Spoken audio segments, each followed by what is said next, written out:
ഇന്ത്യയിൽ ജനകീയ പരിസ്ഥിതി പ്രസ്ഥാനങ്ങൾ രൂപം നൽകുന്നതിൽ നിർണായക പങ്ക് വഹിച്ചയാളാണ് മാധവ് ഗാഡ്ഗിൽ. മണ്ണിനോടും പ്രകൃതിയോടും 100% കൂറു പുലർത്തിയ പരിസ്ഥിതി പ്രവർത്തകൻ. മാധവ് ഗാഡ്ഗിൽ 2011 സമർപ്പിച്ച റിപ്പോർട്ടാണ് പശ്ചിമഘട്ട സംരക്ഷണത്തിനു വേണ്ടിയുള്ള സത്യസന്ധവും വസ്തുതാപരവുമായ സമഗ്രരേഖ. ഗാഡ്ഗിൽ തന്ന മുന്നറിയിപ്പുകളെല്ലാം ശരിയായിരുന്നുവെന്ന് കേരളത്തിലെ പിൽക്കാല സംഭവങ്ങൾ തെളിയിച്ചു.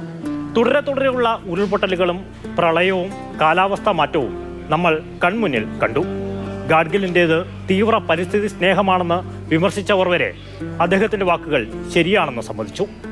മനുഷ്യൻ്റെ ജീവനും സ്വത്തിനും ഭീഷണി ഉയർത്തുന്ന മൃഗങ്ങളെ നിയന്ത്രിതമായി കൊല്ലണമെന്ന നിർദ്ദേശം ശ്രദ്ധ നേടി. മനുഷ്യനും മൃഗങ്ങളും മണ്ണും മരങ്ങളും ഒരുപോലെ പ്രകൃതിയുടെ അവകാശികളും സംരക്ഷകരുമാണെന്ന് ഗാഡ്ഗിൽ വിശ്വസിച്ചു. ബോധ്യങ്ങളിൽ വിട്ടുവീഴ്ച ചെയ്യാനോ വെള്ളം ചേർക്കാനോ വിമർശനമുണ്ടാകുമെന്ന് കരുതി സത്യം പറയാതിരിക്കാനോ ഗാഡ്ഗിൽ തയ്യാറായിരുന്നില്ല. പരിസ്ഥിതിക്ക് വേണ്ടി പ്രവർത്തിക്കേണ്ടതും പറയേണ്ടതും തൻ്റെ ജീവിത ദൗത്യമാണെന്ന് അദ്ദേഹം ഉറച്ചു വിശ്വസിച്ചു. 2024 ഐക്യരാഷ്ട്രസഭയുടെ ചാമ്പ്യൻസ് ഓഫ് ദി എർത്തായി തെരഞ്ഞെടുക്കപ്പെട്ട മാധവ് ഗാഡ്ഗിൽ 200-ലധികം ശാസ്ത്ര പ്രബന്ധങ്ങൾ രചിച്ചിട്ടുണ്ട്. രാജ്യം പത്മശ്രീ, പത്മഭൂഷൺ ബഹുമതികൾ നൽകി അദ്ദേഹത്തെ ആദരിച്ചു.